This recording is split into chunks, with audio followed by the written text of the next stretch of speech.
and welcome to another edition of King Crush Thursdays, the series where we highlight and uplift Black men because, frankly, not too many people are doing it. My name is Val Gay, and I am so excited to bring this brother to you here today. This brother is what you call a Renaissance man. He's an educator. He's an entrepreneur. He actually is both a counselor, a psychologist, as well as a recording engineer and movies, film, and all that stuff, and so much more. Husband, father, so much more. Friend, my friend. So please welcome Dr. William Luff. Hey, Will. Hey, Doc. Hey, How are you? hey! Hey. I'm so happy to be here. I'm so I glad. love, I, I love the premise. I'm 1,000% on board. So happy to be able to step into this spot, Awesome. that I think life has prepared me for.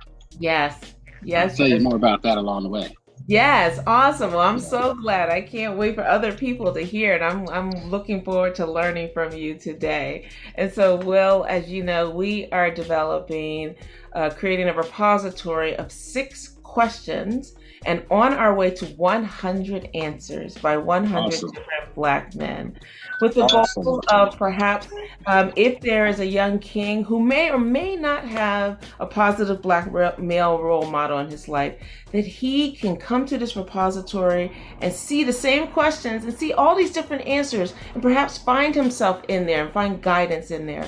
And for the rest of us who are neither male and or Black, for us to actually also get an opportunity to experience this group of people who are often both maligned and unseen at the same time, Yeah, who yeah. are misrepresented or only hyper represented by a microcosm of the entirety. And so this is the opportunity for us to add to a more positive and more truthful narrative. And so I'm so glad that you are here today. And I'm going to get started with the first question, which is, what does manhood mean to you? Wow, what a huge question. What a huge question. A huge question in my own personal space. Not just globally, but what does manhood mean to me is such a gigantic um, question to field. Mostly because I always center that around. I'm sorry, give me 1 second. I always center that around, and I hope this doesn't come off as macabre at all, but I centered it around the loss of my father. Mm. Because that was the beginning. That was the beginning of me asking myself that question. Here I was with my boy, uh, at the time, 5 years old, and me trying to figure out how to raise my son and create a man the way my dad did.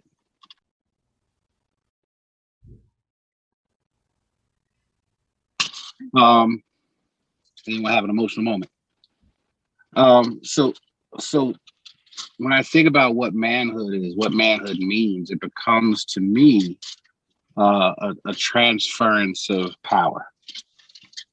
And kind of from beginning to end, if I can step you through my thought about it, the transference of power for first self.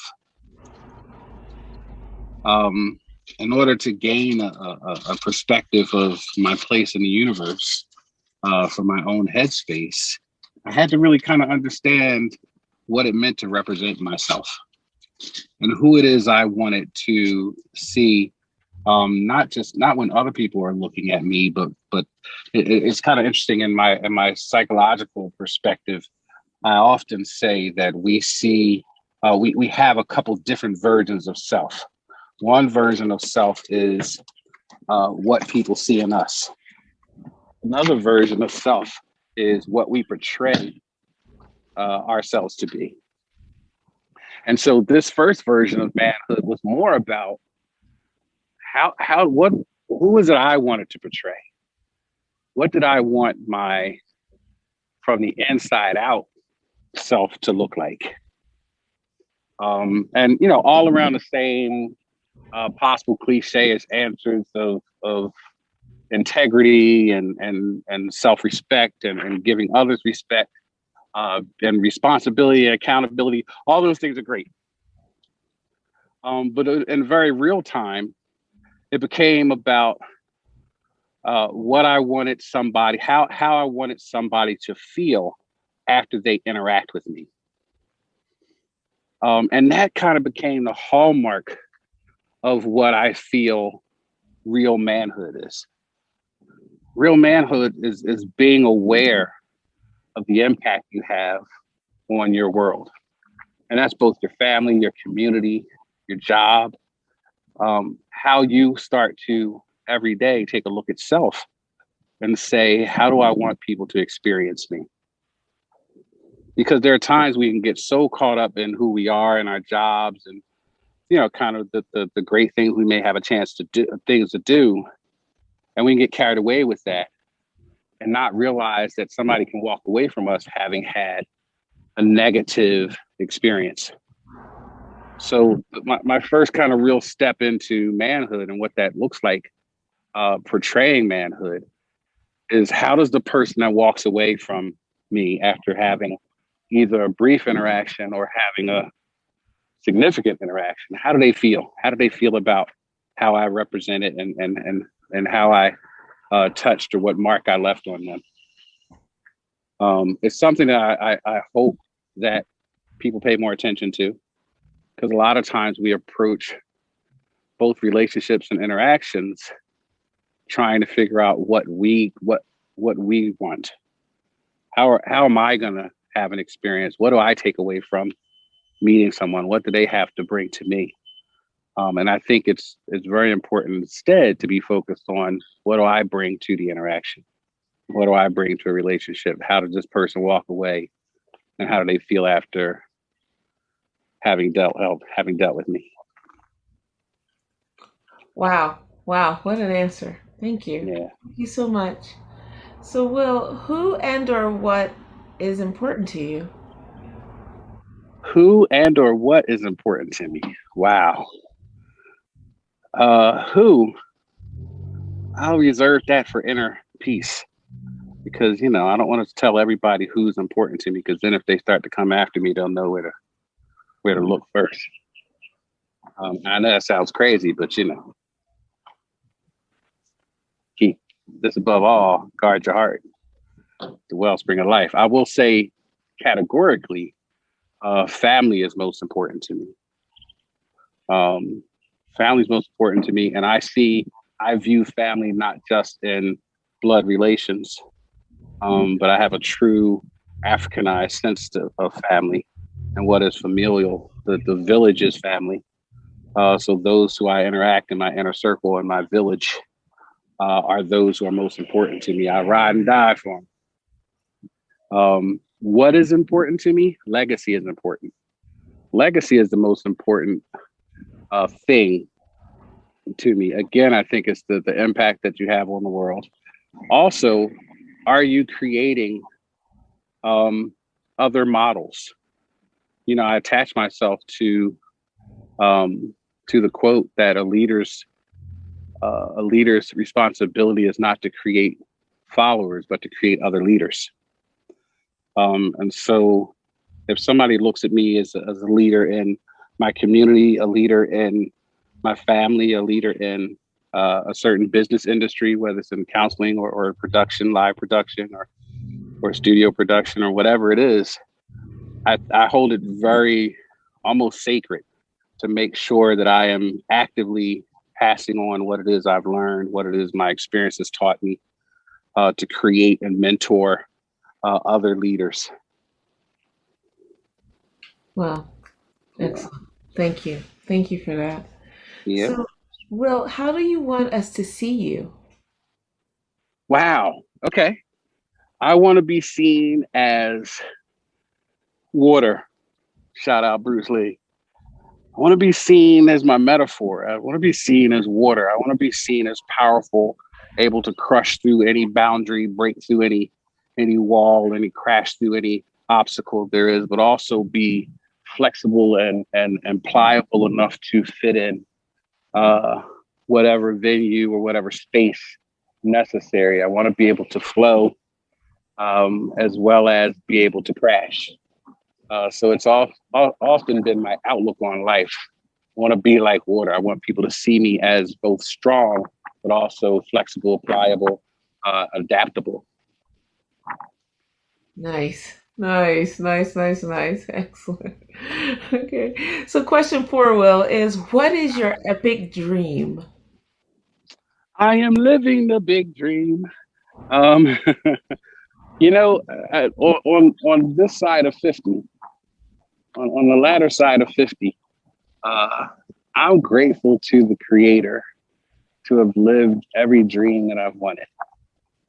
I think now, if I really kind of spell it out, I guess my dreams now would be sustainability and to see my kids find their place in the world. You know, I have two adult children, and they're great. They've been great kids. They're now great adults. And I think that's the dream that is, I would imagine most parents experience passing through this corridor. Everything else, you know, I've been super blessed, super blessed. I mean, from childhood till now, you know, I've had so many different experiences. I've had the blessed opportunity to travel the world. I've set foot on every continent. You know, I've worked with famous people. I've worked with nobodies. I've been blessed to, you know, get the academia piece together and, you know, experience what it feels like to really help people and be impactful in my community and my spiritual life. So I'm super blessed. I'm to the point now. I tell people, in all honesty, my prayers my prayers now never involve any requests ever. I don't ask God for anything. My prayers are riddled with thank yous and just seeking guidance and wisdom. So yeah, my dreams are to see my kids' dreams come to fruition. That's so beautiful. What a beautiful answer. Thank you so much for that. Yeah. So, you've been answering this next question all along, All uh, right. implicitly, but I'm going to ask you explicitly, which is Dr. Will Luff. Who are you? Uh, I am I am a child of the Creator. I am one with creation. I am partner. I am father. I am friend. Yeah. I hope to be both a seeker and pastor on of truth, and knowledge, information. I'm an educator. I think that's about it. That's a lot. Yeah. That's a lot. Yeah. That's a lot. Excellent. Thank you so much. So here we are already at question 6, Oh, which, wow. All right. right? Went by like that, right? Which, But I'm going to answer this in 20 minutes. okay. Which is there anything that I should have asked you, or that you wanted me to ask you that I didn't, or I should have asked you that I didn't? In other words, what did I miss? You know, that's an interesting. So here's part one, section A. Now, it's interesting because I think in a forum such as this, one question that pops in my mind, especially because you said you hope that young kings can look at this and gain some perspective. I think one question that probably should be asked is, how do we survive as Black men? How do we survive? What does our sustainability look like in the changing culture here in America that is still dealing with the same issues that we have dealt with for hundreds and hundreds of years? How do we survive? And I know that's a common theme that my son and I have talked about. So that's why I kind of introduce it here. And to that effect, I would say it's important that we, as men of color, learn to be more communal. to learn to link up, to learn to share more time together, share more love together, share more resources together. I think that it's vital to our sustainability. I think it's how we will continue to not just be here, but to find good ways to pull ourselves out of the systemic racism, the effects of it, to pull ourselves out of the effects of mental health issues that we face and we don't talk about, to help pull ourselves and start to rid ourselves of the overwhelming stigma against us that not only society has against us, but that we have against ourselves. I would love to see men of color start to gather together more, to share more of our time, more of our resources, more of our love, our true stories of not just our struggle, but also of our triumph as fathers, as entrepreneurs. There's a lot of men of color that are doing great things. And for those who aren't, they still may be great people. So I think it's time for the collective to keep working to come together. Wow. Wow. What a powerful answer. Thank you so much. Yes. Thank you. Thank you. Thank you. So Very well. I so appreciate you. You know how much I appreciate you, how like from the first time we met when we were on a project together on separate sides of the project. Right. But how, like what you said, how we linked up, right? That Yeah. how Yeah. as a community, I felt that it's like thinking, I don't really know him, but I trust him. I don't really know him, but he has my back, right? Right. And therefore I want to make sure I have his back, and that's the essence of community, right? Yeah. And so I appreciate you so much. I appreciate all the things you do, the myriad things that you do, and who you are in the world. And I just honor you, my king. And I pray that God will continue to grow and deepen you, and that he will indeed answer those prayers for guidance and wisdom so that you can continue to positively impact the world. And I'm so thankful that you have contributed to this project. Thank you so much, Will. Thank you, Val. Absolutely. I appreciate you. Excellent. Thank you. So honored. Oh, I'm so glad. And thank you for watching. And I hope that you enjoyed this conversation as much as I did, that you learned as much as I did. And if there is a Black man, a king in your life who you want to see honored in this forum, we are looking and on our way to 100 positive and successful Black men. Please let me know. Hit me in the link in the bio or below or in the bio, or send me a DM and I'll take it from there. Now, I should clarify that success does not mean what someone does for a living, but it truly is about the content of their character and the impact that they are making in this world, in their community, be it the nuclear family or the larger community and everything in between. So in the meantime, please stay tuned next week for yet another king. But in the meantime, please remember to spread love and have a great day. And thanks so much, Will. That was great. Thank you. So much. Thank you. It is awesome. It's a great forum. Thank you. Thank you.